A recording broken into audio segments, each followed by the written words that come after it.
From our 7 Tasmania studios, your nightly news with Peter Murphy begins now. A Tasmanian photographer has secured a National Environmental Award, taking home a major prize worth over $10,000. Pete Walsh wants to evoke change and raise awareness about protecting the platypus population that call Hobart's waterways home.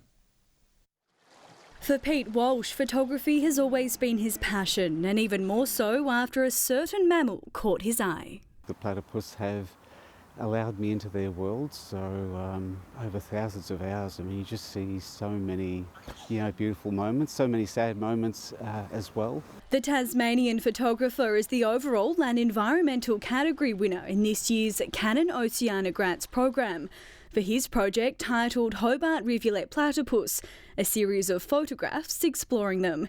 It's a national competition which sees many vying for the prize. Every year the competition is very, very intense. There's always a very large number of very worthy organisations that are out there that are obviously looking for additional funding, looking for equipment to help sort of bring their story to the world. But for Pete, it's about more than first place, having grown attached to the species over many hours.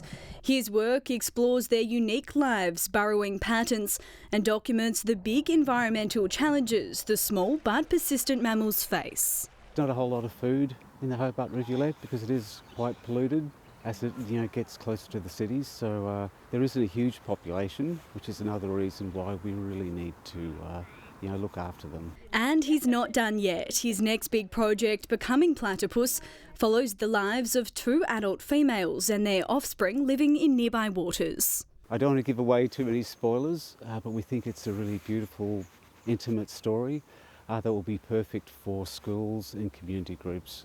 Hoping to inspire all Tasmanians to be part of the solution. One person can't do it all, and one person won't be around forever, so it has to be part of the community culture, really. The full list of award winners from 3 different categories will be officially announced tomorrow.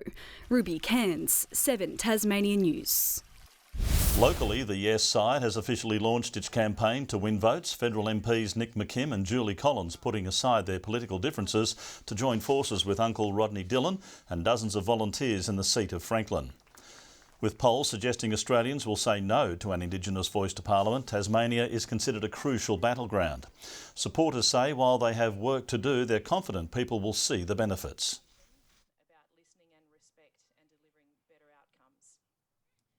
It was always going to be hard for what we're doing, but I think it's important for us to keep going, and I think there will be enough people at the end that will get this over the line in Tasmania. Other campaign launches will take place across the state in the coming days.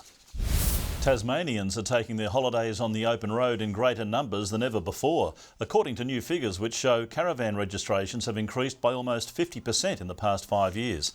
There are now more than 18,500 on our roads. Enthusiasts saying they make travelling easier and cheaper. Just the exploring Australia, I mean there's so much to see, but not forgetting Tasmania too, because we have extremely good free camping in Tasmania.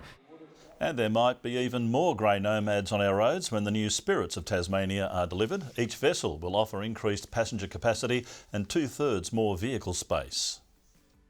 We're going to 4,000 lane metres on each of the 2 Spirits, and that's at full height. What this means is that there will be incredible capacity for allowing people with caravans and motorhomes to get on the Spirit of Tasmania. The ships are expected to arrive next year. The state government is confident Tasmanian families are not affected by the cochlear implant saga that's affected dozens of South Australians. Labor is concerned questions it's raised on the matter have been met with silence, calling for the Health Minister to provide more information. It is as simple as a yes or no. Is a review necessary, or are Tasmanian children captured by the issues that have been identified? Just answer the question. The Deputy Premier, however, says current advice suggests it hasn't reached our state. I'm pleased to be able to say that the issue that's been raised in some jurisdictions interstate at this point in time appears not to have affected our people. The issue is one of many expected to be raised when Parliament returns on Tuesday. A tide of pink has taken over Launceston streets for the return of the Cancer Council's annual 5K. Whether walking or running, a record crowd turned out today, keen to raise much needed funds and encourage health awareness for all Tasmanians. Move over, Barbie. There's another pink party in town. Yeah, super pumped and excited to, go. A record number of runners storming Launceston streets for one of the Cancer Council's most colourful events. And I think today we've probably cracked 2,000 people, so fantastic outcome. With sunny skies overhead, the iconic run proving thirsty work for some of its youngest participants. But nothing they couldn't handle. We had a great time. Furthest he's ever run in his life, so that's exciting. Very warm, but it's wonderful.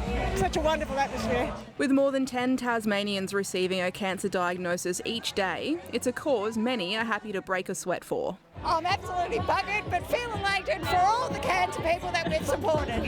While for some it was a race to be taken seriously, others were content to enjoy a more sedate pace. So it's a run walk. So for some people, who've been through cancer, to actually come out today and do that 5K walk is something really courageous. Whatever their times, runners and walkers getting into the spirit of the event. Everybody gets into the theme of it all, and when you're in the race, people are high-fiving and congratulating each other and encouraging each other as they go around the route.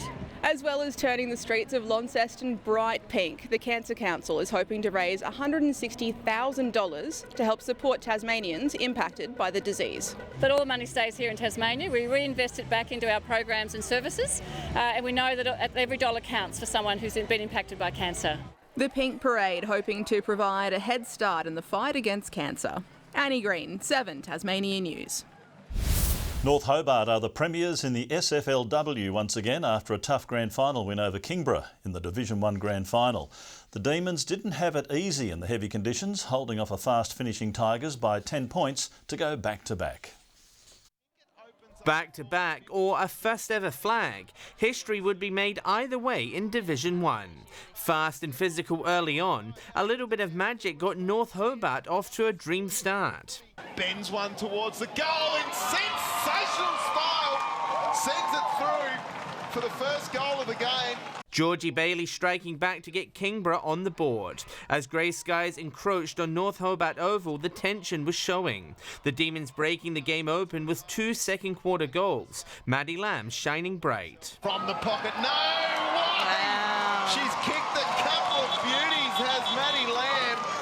Looking for a response, Kingborough got the opposite, the D's extending their lead. But the Tigers finally roared into life. 2 late goals slashing the margin to 5 points. Josie Rose to put her second goal on the board.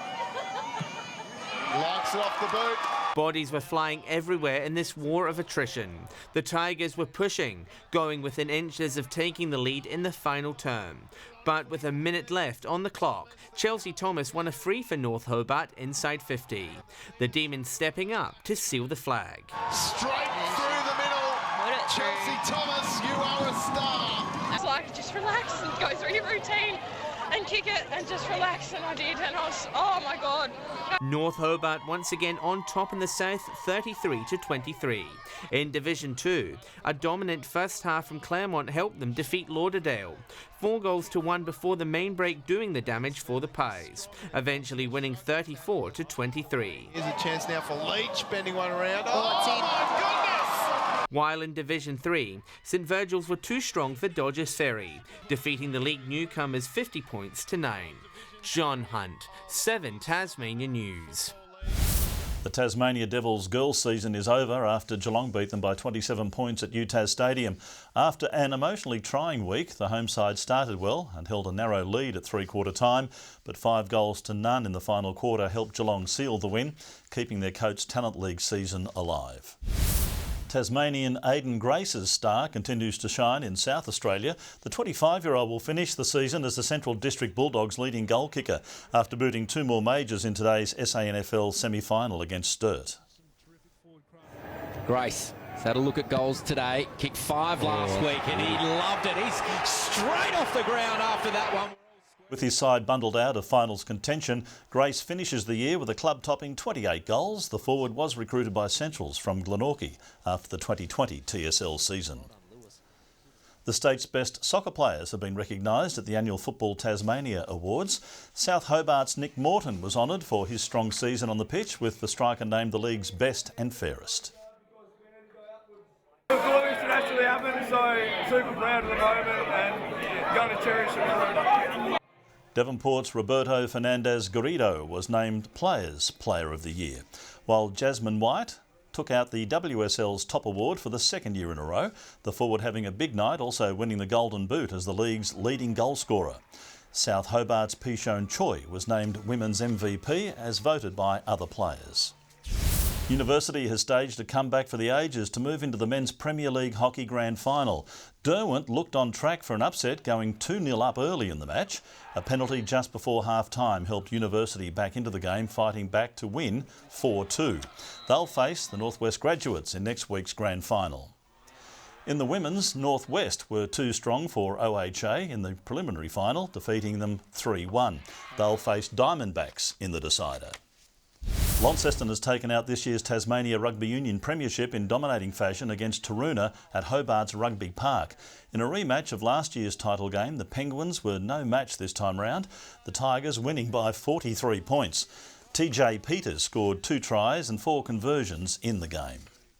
Good evening. A sunny day in Launceston today, recording the state's high of 19 degrees. Hobart and Devonport both 17 and 16 in Burnie. St Helens and the Friendly Beaches 18 today, 17 for Maria Island. Wynyard and Bushy Park 16. Lowhead and Grove 15, 14 for both King and Flinders Islands. Strawn 13 and Lyweenie 9 degrees. On the satellite picture, areas of low-level cloud are seen about the west and far south of the state. A frontal cloud band moved over Tasmania while low cloud was over the southeast of the country. Some low cloud is affecting southwest WA. Tomorrow, a large high-pressure centre slowly moves over Victoria and extends a ridge to the west of Tasmania, bringing more settled conditions to the state. Another ridge extends into the mainland, dominating much of the country. There is a cold front approaching southwest WA. Northwesterly winds tending southwesterly at 10 to 20 knots over the north and west of the state, stronger in the south, swells 4 to 5 metres in the west and south.